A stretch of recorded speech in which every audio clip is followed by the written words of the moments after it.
নমস্কার বন্ধুরা। ভারতবর্ষ প্রাচীনকাল থেকেই গুরু প্রধান দেশ এবং গুরুরা সবসময় আমাদের কাছে সম্মান পেয়ে এসেছে। কিন্তু কখনো কখনো এরম কয়েকজন গুরুর সন্ধান আমরা পাই বা তাদের খবর যখন আমাদের কাছে আসে যা পুরো গুরু সমাজটাকেই কলঙ্কিত করার মতো। সেরকমই একজন গুরু বা বাবাকে নিয়েই আজকে আমার কাহিনী। জনার্দন শর্মা ওরফে স্বামী নিত্যানন্দ 1978 সালের 1 জানুয়ারি তামিলনাড়ুর তিরুভালামাল্লাইতে জন্মগ্রহণ করে জনার্দন শর্মা। ছোটবেলায় সে স্কুলিং করে এক জৈন স্কুল থেকে।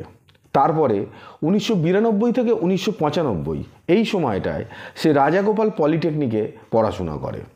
কিন্তু ছোটবেলা থেকেই জনার্দনের আধ্যাত্মিকতার প্রতি একটা ঝোঁক থাকেই।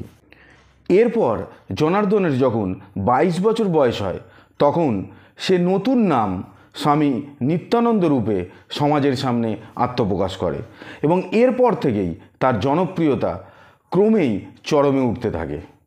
সে নিত্যানন্দ ধ্যানপীঠ নামে এক রিলিজিয়াস ট্রাস্ট গঠন করে এবং এই ট্রাস্টের আন্ডারে শুধু ভারতবর্ষ নয়, ভারতবর্ষের বাইরেও বিভিন্ন মন্দির, আশ্রম, গুরুকুল এগুলো খুলতে থাকে এবং ভারতবর্ষের মধ্যেও অনেক বড় বড় নেতা মন্ত্রী তার শিষ্য হয়। ফলে স্বাভাবিকভাবেই স্বামী নিত্যানন্দের জনপ্রিয়তা চরমে ওঠে এবং এরপরে বেশ কয়েকটা বছর সে ঠিকঠাকভাবেই তার সময় চলতে থাকে। কিন্তু ঘটনা ঘটে 2010 সালে।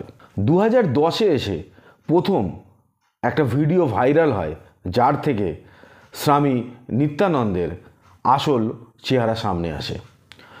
এই ভিডিওতে দেখা যায় যে নিত্যানন্দের সঙ্গে সাউথ ইন্ডিয়ান এক অভিনেত্রী রঞ্জিতা আপত্তিজনক এক ভিডিও ভাইরাল হয় এবং এই স্টিং অপারেশনটা করে সান টিভি। 2010-এই আর একটা ঘটনা সামনে আসে যেখানে একজন আমেরিকান মহিলা সে আমেরিকাতে এবং এখানে ব্যাঙ্গালোরে নিত্যানন্দের এগেনস্টে একটা এফআইআর করে এবং তার অভিযোগ ছিল যে লাস্ট 5 বছর ধরে নিত্যানন্দ তাকে রেপ করে আসছে। এরপরে নিত্যানন্দের কেস এবং তার বেশ কয়েকজন সঙ্গী সাথী তাদের কোর্টে মামলা চলতে থাকে এবং এইভাবে কয়েকটা বছর অতিক্রান্ত হয়। 2019-এ এসে ব্যাঙ্গালোরের একজন কাপল তারা গুজরাটে আহমেদাবাদে একটা এফআইআর করে এবং তাদের অভিযোগ এটা থাকে যে ব্যাঙ্গালোরে থাকাকালীন তাদের 2 সন্তানকে নিত্যানন্দের দলবল তারা কিডন্যাপ করে এবং আহমেদাবাদে আটকে রেখে দেয়।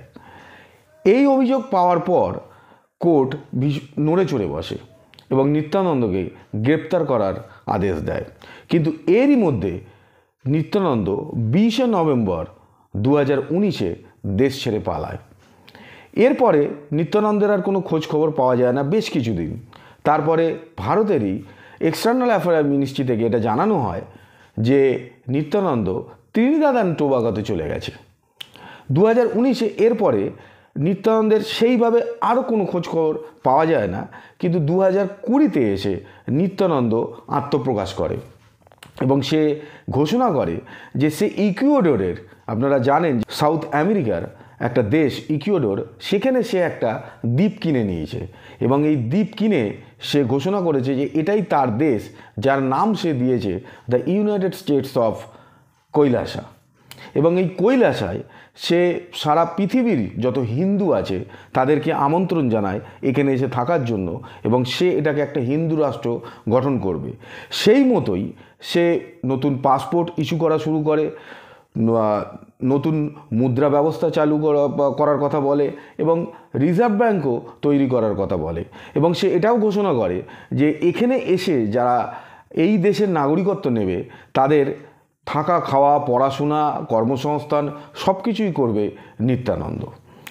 এরপরে 2020-র পর 2021-এ আপনারা সবাই জানেন যে করোনা এর মধ্যে এসে উপস্থিত হয় এবং যার সঙ্গে সারা পৃথিবী যুদ্ধ করতে থাকে। কিন্তু নিত্যানন্দ এই সময় আর একটা বোমা ফাটায়।